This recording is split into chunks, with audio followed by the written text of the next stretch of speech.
அனைவருக்கும் வணக்கம். எங்கும் நிறைந்திருக்கும் குருவின் அருளோடும் திருவின் அருளோடும் அச்சலக்கணபதியோட ஸ்ரீ குரு சிவகாசி காளிமுத்து. ஒரு நண்பர் பார்த்தீங்கன்னா ஒரு வேலை பார்த்துருந்தேன். அந்த வேலையிலேருந்து பார்த்தீங்கன்னா துறை ரீதியாக ஒரு நடவடிக்கை எடுத்து எனக்கு சஸ்பெண்ட் பண்ணிட்டாங்க. சரிங்களா? எனக்கு வேலை எப்போ கிடைக்கும்? எனக்கு ஒரே டென்ஷனாக இருக்குது. என்ன செய்யணும் தெரியல. நான் என்ன செய்ய அப்புறம் அவங்க கேட்குறாங்க. சரிங்களா? அப்போனா நம்முடைய அட்சயலக்கண பദ്ധதி அப்படின்ற ஜோட முறையில் இன்றைக்கி ஜாதகருக்கு என்ன நடந்துக்கிட்டு இருக்குது அப்படின்றப்ப வந்து நம்ம தெளிவாக உணர முடியும். சரிங்களா? அவங்களுடைய சுய ஜாதகமும் உணர்த்தும். அது போக இந்த பிரபஞ்சத்தின் மூலமாக கோச்சார இயக்கங்கள் அப்படின்னு சொல்லுவோம்ல, இதுவும் பார்த்தீங்கன்னா நம்மளுக்கு வந்து என்ன நடக்குது அப்படின்னு உணர்த்தும். அப்படி என்ன சொல்லுது பிரபஞ்சம் அப்படின்னா பார்ப்போம்.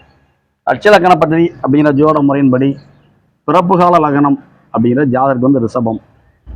இன்றைய வயதின் லக்னம் அப்படிங்கிறது பார்த்தீங்கன்னா நம்மளுக்கு வந்து துலாம் போது, சுவாதி 4 போகுது.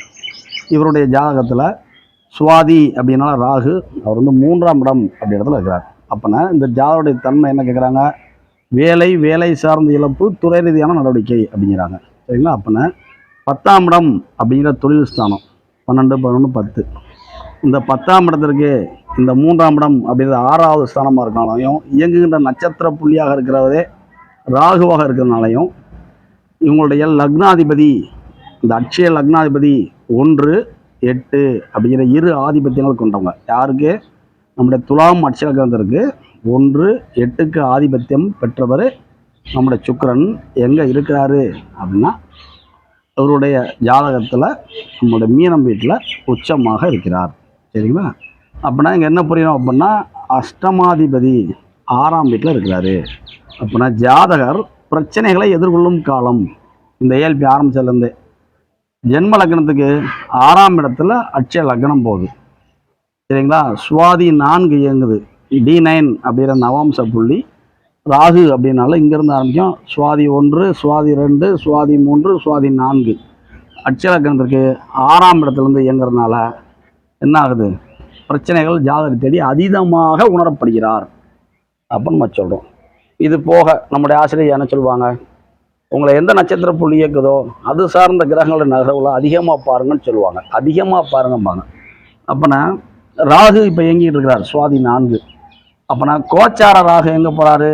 இந்த அட்சயலக்கணத்திற்கு 6ஆம் இடம் அப்படிங்கிறதுல ராகு போகிறார். இது போக 3, 6 அப்படிங்கிற இரு ஆதிபத்தியங்கள் கொண்ட நம்மளுடைய குரு பகவான் இந்த அட்சயலக்கணத்திற்கு 8ஆம் இடம் அப்படிங்கிறதுல போகிறார். அப்போனா கோச்சார ராகுவின் தன்மை சரியில்லை, கோச்சார குருவின் தன்மை சரியில்லை. ஏங்க குரு எடுத்தோம்? அவர் தான் 6ஆம் அதிபதி. சரிங்களா? இது போக கோச்சார சுக்கிரன் இப்போ தான் அங்கே வந்திருக்கிறாரு. எப்படி? இப்போ தான் அங்கே வந்திருக்கிறாரு. இவர் ஜாதகம் பார்க்கும்பொழுது சுக்கிரன் இங்கே இருந்தார். சரிங்களா? இப்போ சூரியன் இது வந்து ஐப்பசி மாதம் அப்படின்னால கோச்சார சூரியன் இங்கே இருந்தாங்க. சரிங்களா? அப்படின்னா நம்ம என்ன சொல்கிறோம்னா இந்த D9 6 முடிவுக்கும் காலங்கள் கலக்குது. இப்போ கோச்சாரத்தில் 1ஆம் இடத்துல சூரியன் இருக்கிறாரு. சரிங்களா? 2ஆம் இடத்துல புதன் இருக்கிறாரு. 3ஆம் இடத்துல சுக்கிரன் இருக்கிறாரு. சரிங்களா? அப்போனா 10க்கு 6ல் சுக்கிரன் போகிறாரு. இவங்க எல்லாருமே இப்படி ஸ்டெப் பை ஸ்டெப்பாக நகருவாங்க. இந்த 10க்கு 8ஆம் இடம் அப்படிங்கிற இடத்துலையும் இவங்க எல்லாம் நகர்ந்து வருவாங்க. அப்போனா பிரச்சனைகள் கோச்சார ரீதியாக இந்த கிரக நகர்வுகளை வைக்கிற குட்டி குட்டி கிரகமாக இருக்கின்ற 30 நாளைக்கு ஒரு பயிற்சி ஆகின்ற இந்த கிரகங்களும் போகிறப்ப ஃபுல்லாக உங்களுக்கு பிரச்சனை தானே உண்டு. ஏன்னா லக்னாதிபதி சுக்கிரன் இப்போ 10க்கு 6ல் இருக்காரு. இவர் அப்படியே நடந்துட்டு வரப்போ 10க்கு 8க்கு வருவார். அட்சயலக்கணத்துக்கு 5க்கு வருவாங்க. சரிங்களா? இது போக விரையாதிபதி, அதாவது 9, 12 ஆதிபத்தியம் பெற்ற விரையாதிபதியாக இருக்கின்ற புதன் பகவான் இந்த அட்சயலக்கணத்துக்கு 5ஆம் இடத்துல விட்டுருக்கிறாரு. 10க்கு 8ல். சரிங்களா? அப்போனா தொழில் சார்ந்த பிரச்சனைகளும் அது சார்ந்த விரயங்கள் போகணும்னு இருக்குது. சரிங்களா? இதுக்கப்புறம் இவர் வந்து துறை சார்ந்த நடவடிக்கை ஏன் ஆட்பட்டார் அப்படின்னு நம்ம கேட்கணும்ல. துறை சார்ந்த நடவடிக்கைன்னு சொல்லி என்ன காலத்து கேட்கணும்ல. இந்த அட்சயலக்கணத்திற்கு 4ஆம் அதிபதி, 5ஆம் அதிபதி அப்படிங்கிற யார் அப்படின்னா நம்மளுடைய சனி பகவான். இந்த அட்சயலக்கணத்திற்கு 8ஆம் இடத்துல இருக்கிறார். அப்படின்னா இந்த ஜாதகர் தன்னுடைய வாகனத்தை தன்னுடைய ஒரு தெரிஞ்ச நம்பருக்கு கொடுத்துருக்காரு. அந்த வாகனத்தை இயக்கி கொண்டு போகிற இடத்துல ஒரு சின்ன விபத்தை வந்து சந்திக்குது, ஒரு பிரச்சனையை சந்திக்குது வாகனத்தின் மூலமாக. அப்படி இருக்கிறதுனால இந்த வாகனம் யாருக்கு உடையது அப்படின்னு இந்த ஜாதகருக்கு உடையது. இந்த ஜாதகருடைய வாகனம் அடுத்தவங்களுக்கு பயன்பட்டு அதன் மூலமாக ஒரு பிரச்சனை வரும்பொழுது அந்த விஷயத்தில் இந்த ஜாதகரும் உட்பட்டிருப்பார், ஆட்பட்டிருப்பார் அப்படிங்கிற ஒரு சந்தேக கேள்வியின் காரணமாக ஜாதகருக்கு துறை சார்ந்த நடவடிக்கை போட்டு சஸ்பெண்டை போட்டாங்க. சரிங்களா? அப்போ நம்ம என்ன சொல்கிறோம்? டிஎன்ஏ 6 முடியணும். இது ஒரு முதல் பாயிண்ட்டு. ராகு எது பயிற்சி முடியணும். இங்கேருந்து ராகு இங்கே இறங்கி வரணும். அப்படியே வந்தாலும் இந்த அட்சலக்கணத்துக்கு இது 5ஆம் இடம் ஆகிடும். சரிங்களா? குரு 3, 6க்கு ஆதிபத்தியம் பெற்ற குரு இங்கேருந்து இங்கே நகரணும். நகண்டார்னா இந்த 8ங்கிற இடத்துலேருந்து 9ங்கிற பாக்கியத்துக்கு வருவார். ஆனால் அவர் 6ஆம் அதிபதியும் கூட. சரிங்களா? அப்போனா 10க்கு 12 அப்படிங்கிற விரையாதிபதி இடத்துல இந்த 6ஆம் அதிபதி வருவார். அப்படின்னா உங்களுக்கு வந்து பார்த்தீங்கன்னா துறை சார்ந்த நடவடிக்கைகள் எடுத்தனாலையும் இதுக்கு வந்து வருமான இழப்பு, மனக்கசப்பு, அவமானங்கள் அப்படின்னு நிறைய பிரச்சனைகள் இருக்குது. சரிங்களா? 6ஆம் அதிபதியாக இருக்கிற நம்மளுடைய குரு பகவான் இந்த அட்சலக்கணத்துக்கு 4ஆம் இலக்கணால வண்டிகள் சார்ந்த வாகனம் சார்ந்த பிரச்சனை இருக்குது. சரிங்களா? 4ஆம் அதிபதி 8ல். சரிங்களா? அப்போனா நம்ம வச்சுருக்கிற ஒரு வண்டியை யாராவது ஒருத்தங்க சார் ஒரு அவசரத்துக்கு பக்கத்துக்கு இந்த பஸ் ஸ்டாண்ட் வரைக்கும் போயிட்டாலும் சரி வண்டியை கொடுத்தா கூட கொஞ்சம் கவனமாக தான் பார்க்கணும், கொடுக்கணும். ஒருவேளை வண்டியை வாங்கிட்டு போகிறவர் எதிரில் வர அவங்க இடிச்சிட்டாரு, கீழே விழுந்துட்டாங்க, அவங்களுக்கு ஏதோ ஒரு பிரச்சனை அப்படின்னா வாகன உரிமையாளர் அப்படிங்கிற முறையில் போலீஸ்காரங்க யாரும் அரெஸ்ட் பண்ணுவாங்க? நம்மளை தான் பிடிப்பாங்க. அப்படி தான் செய்யாத தவறுக்கு தண்டனை அனுபவிக்கிறார். ஏன் அந்த தன்மை? நம்முடைய ஆசிரியர் உயர்ந்திருப்போட தயார் சொல்லுவாங்க, தான் பெற்ற கர்ம வினைகள், இந்த பிறவியில் நாம் செய்த கர்ம வினைகள் நம்மளுக்கு கோச்சாரமாக பயன்படும்.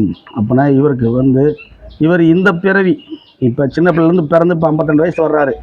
இந்த 52 வயசில் இவர் செய்த தவறுகள் இவருக்கு கோச்சாரமாக உருமாறி அட்சலக்னத்திற்கு 6லையும் 8லையும் கிரகங்கள் இருந்து கோச்சார கிரகங்களாக சூரியன் லக்னத்திலையும் சுக்கிரன் 3ஆம் இடத்துலையும், ஏன்னா 10க்கு அப்படின்னு பார்க்குறது இதெல்லாம் டேஞ்சரான இடம். இது அப்படியே 4 போவாங்க.